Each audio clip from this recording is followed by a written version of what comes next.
Hello, and welcome to the EMJ Gold podcast, brought to you by EMJ, your number one open access destination for HCPs and pharma globally. Now, I feel like we say this all the time, but we really do have a very interesting episode lined up for you today. Recently, I had the pleasure of talking with Claire Debrew-Haling, who is the Chief Scientific Officer at Sandoz, on the topic of leading with love. Now, Claire is a firm believer in taking a compassionate approach to leadership. And in this episode, we talk about how leadership has changed over the years from a more command and control to a more collaborative style, and how that is believed to be a win for leaders, employees, and businesses alike. But before we get into the episode, I would love to tell you a little bit more about Claire herself. So like I said, she is the Chief Scientific Officer at Sandoz, and she has more than 30 years of experience in the pharmaceutical industry. So she knows a thing or two about life sciences leadership, both from the past and the present. At Sandoz, Claire oversees Sandoz's global product development network, managing infrastructure strategy, pipeline execution, and talent acquisition for both small molecules and biosimilars. In her spare time, Claire is still a true champion of authenticity in the workplace. She's a passionate advocate for diversity, equity, inclusion, and is particularly committed to mentoring Black and Asian women who are pursuing careers in STEM. All in all, she's very committed to creating an inclusive working environment where everyone can thrive. But I think that's enough from me. Let's get into the interview and hear what Claire had to say. Claire, thank you so much for joining me on the podcast today, coming from Germany. How are you doing? I'm very well, thank you. And thank you very much for inviting me to do the podcast with you. No problem at all. So we're going to be talking about an interesting topic today, leadership broadly, but more specifically, love and leadership, which is a concept that you may have heard something about, but you may even practice it, but you may not think about how you do it that often. I know it's a subject you're really passionate about, Claire, so really keen to get into it with you. But before we do get into that, I'd love to know what actually motivated you to join the pharmaceutical industry. What led you in? I was motivated to join the pharmaceutical industry because of my own history. As a child, I was very badly asthmatic in Trinidad, and I remember using my first metered-dose inhaler. The effect and the benefit that it brought changed the quality of my life. I'm one of 6 children, and frequently my siblings would go out and play, and I couldn't play with them. And the impact on the quality of my life, even as a young child, was so tremendous that when I fell in love with science and I thought, you know what, I really want to make an impact and give people the same benefit that I myself experienced, it just naturally led me to the pharmaceutical industry. And did you always know you were going to go down the route that you eventually chose? I didn't know that. I think I started off thinking, okay, maybe I can get into pharma or get into medicine. And then when I came to the UK from Trinidad, I was interviewed at a graduate recruitment fair and really got a big overview of the pharmaceutical industry. And from there, that's really what directed my path. So I think some of it was uh, design, wanting to be in that space. And then some of it really was, I think, fate and coincidence because of the people that I met who naturally brought me into the industry. As many of the best things are. Yes. Now, I know, so you've been in the industry a long time now, and you're obviously now incredibly senior at Sandoz, but it'd be lovely to know about your early experiences in the industry and how you found it climbing the ranks in pharma and how perhaps some of these experiences have influenced you now. I think I've been very fortunate in the companies that I've worked for, and the way that I have been valued and the learnings that I've had. I started my career at Glaxo. I spoke about having a fortunate encounter at a graduate recruitment fair with a senior manager in Glaxo who actually offered me a position as an analyst. And I went into that organization in pharmaceutical development and was with Glaxo for 14 years, went from bench analyst all the way through to team leader. Because I had an opportunity for external exposure, I was presenting at several conferences externally. I was then headhunted to Sanofi, where I took on the role of head of metered-dose inhaler technology. And while I was doing that, I was then again promoted to head of analytical technology, again an opportunity to really learn more about respiratory, which again relates very strongly to my own background in asthma and an area that I've been very passionate about. And having spent, 17 years in branded pharma, with Glaxo and Sanofi, I was then headhunted to Teva, where I spent 14 years of my career. And again, progressed from site head to European head to head of global sterile technologies. And I think my experiences in Teva, because I was dealing with very interesting, complex technologies, was a natural next step to joining Sandoz, which I joined as head of small molecule development. And then I was asked to pick up the whole organization post spin. And I now have the small molecules and biosimilars reporting into me. So it's been half of my career in branded pharma, half of my career in the generics, really getting a strong overview of the pharmaceutical industry. But working with very bright, very talented scientists that are really changing the healthcare landscape, and working with organizations that have invested significantly in my own development and knowledge that's ultimately led me to where I am today. It sounds like you had generally quite a positive experience of coming up the ranks of the industry, and perhaps that's what's influenced you now to take this approach to leadership yourself. Would that be fair? That's a fair assessment. I think I have seen a change in leadership approaches. I've been in the industry 35 years. I think when I came into industry, it was very much more of a command and control type of leadership, more autocratic Mm. than it is now. And I've seen a change in leadership style from that command and control to more collaborative, coaching, facilitative leadership. And I think that shift in culture, and knowing my own culture and how important it is to me to value people, to be valued, and to really be my authentic self in everything that I do has influenced my own leadership style. And why do you think it's so significant these days to take this approach over the ruling with an iron fist? What has actually changed about the world, the way the world works, where this type of leadership is so much more needed?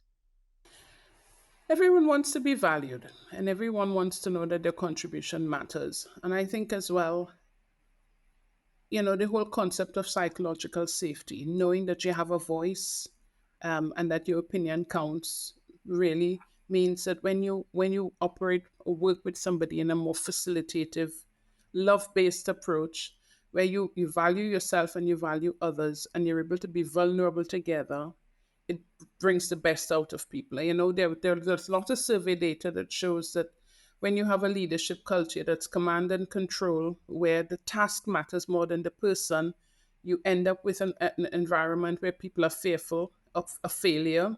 So that means that creativity is stumped, because rather than trying experiments and failing fast and learning fast, particularly in a scientific environment, you're operating in a culture of fear. You have passive resistance. People are doing the job just for doing the job and not really giving their best. And I think this is where you see the difference in the leadership style.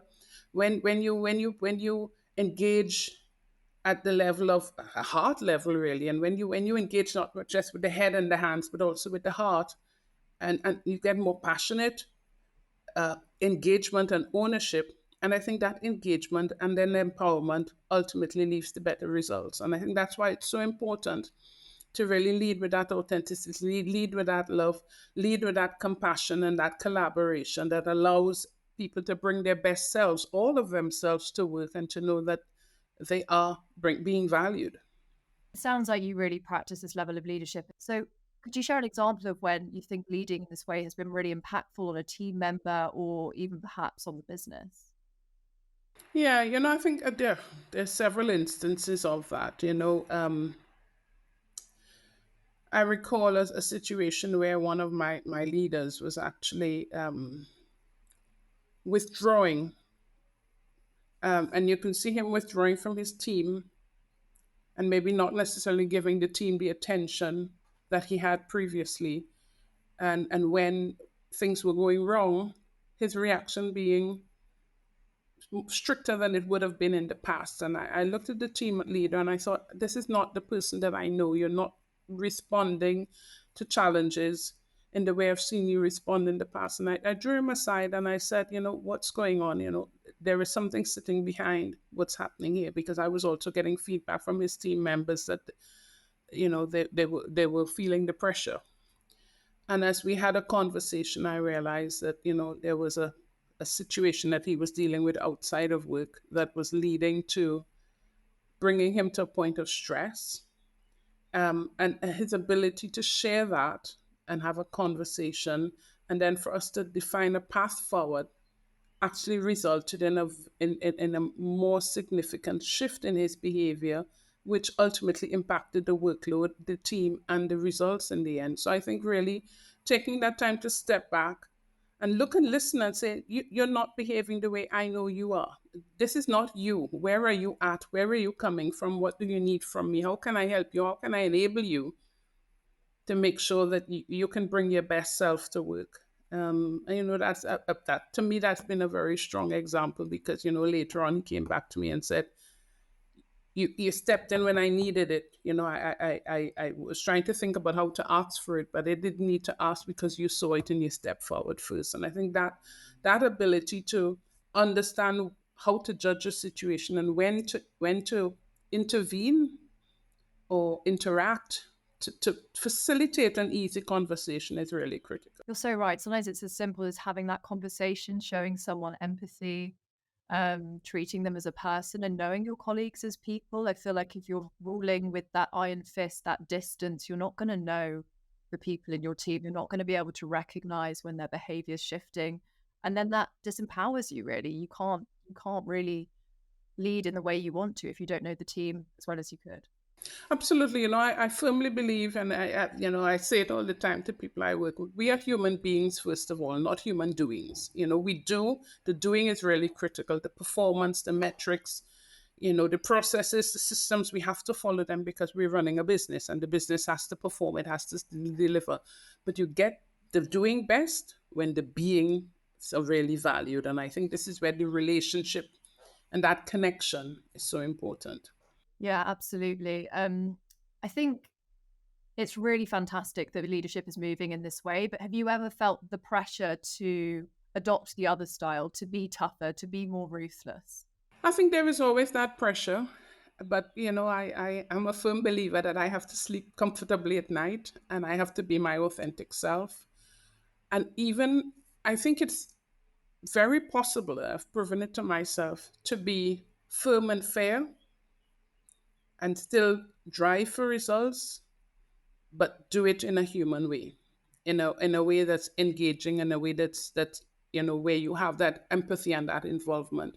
And I've actually seen people be prepared to go the extra mile more when they know that that connection is there, than to just be using that iron fist and drumming. We have to do it, because I think what it does as well is, as you ask the questions, it depends on how you ask the question. Rather than saying this has to be done and I want it done by tomorrow, it's how can we do this? Let's really, you know, create a blank page and see what can we do. And I think when you trigger that level of engagement, it triggers a level of creativity. So I think it's actually more powerful. You actually get a better result than if you have that command and control dictator type approach. Yeah, you're so right. But I think sometimes moments of stress, as you mentioned, your colleague was experiencing a sort of change in his behavior during sort of while being a leader. And how are you meant to manage those stressful situations and stay true to your authentic self? What are some of the strategies you implement in times of stress when you still want to lead how you want to lead? I think really knowing how to keep yourself mentally fit is important. Knowing where your sanctuaries are, like my faith is important to me. I spend a lot of time with my church community. I sing. I love reading, having quiet time, meditating, making sure that I'm exercising so that I have periods when I switch off. I think that switching off, if you're constantly on under pressure, you burn out. And it's knowing when to take a step back, when to breathe, sometimes even stopping and saying, you know what, I just need 5 minutes. I need to breathe are the things that really recenter me. And when I'm recentered, it helps me to navigate stress. And when you are in those sort of periods and times of stress, would you like your team to show up for you? I think it's really important for leaders to show up for their teams, but what about vice versa? And I think that's always a challenge because I think sometimes you think of your image and you think, how vulnerable am I prepared to be with my team? And I've learned that, again, as you strengthen the relationship with your team and you build that environment of collaboration and trust, I'm comfortable to say to the team, guys, I'm struggling a little bit here. I need you to lean in as I lean out in this particular space. And I think having, you know, knowing your team, I work very closely. I have a chief of staff, I have a human resources person. They're the two who I tend to share strategy and business with most, knowing how to lean in and lean out with each other to support each other.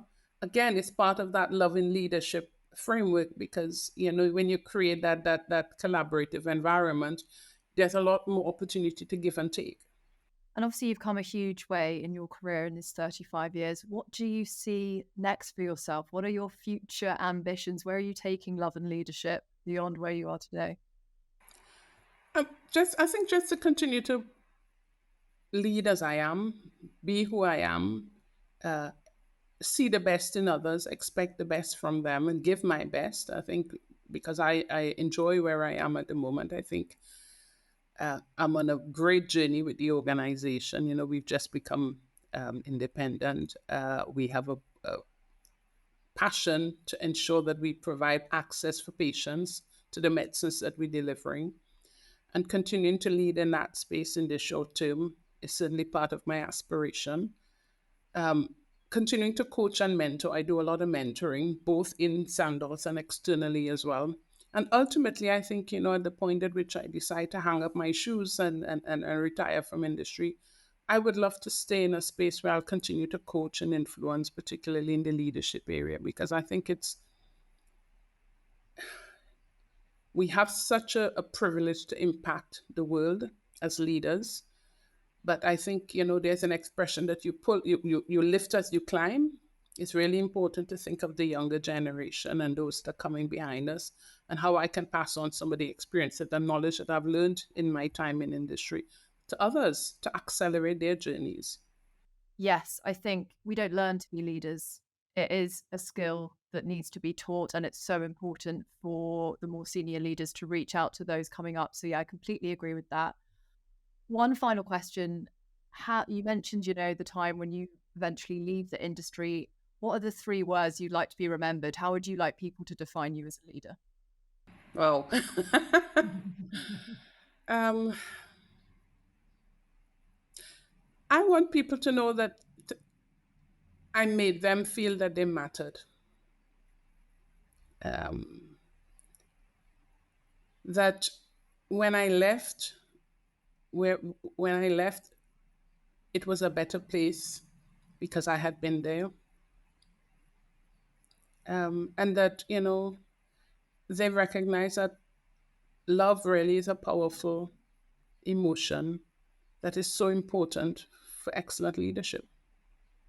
What a very apt note to end on, Claire. Thank you so much for joining me today. It's been lovely to hear your perspective on leadership and your insights. So, yes, thank you very much for joining me.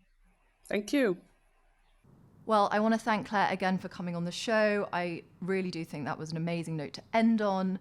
I loved what she was saying there about lifting as you climb. This is so important, but not always practiced by all leaders. And I also really liked Claire's point about knowing your team and how they want to be led. As she said, engaging with the heart is so important, and leading with love, as she so aptly put it, can be really empowering for your team.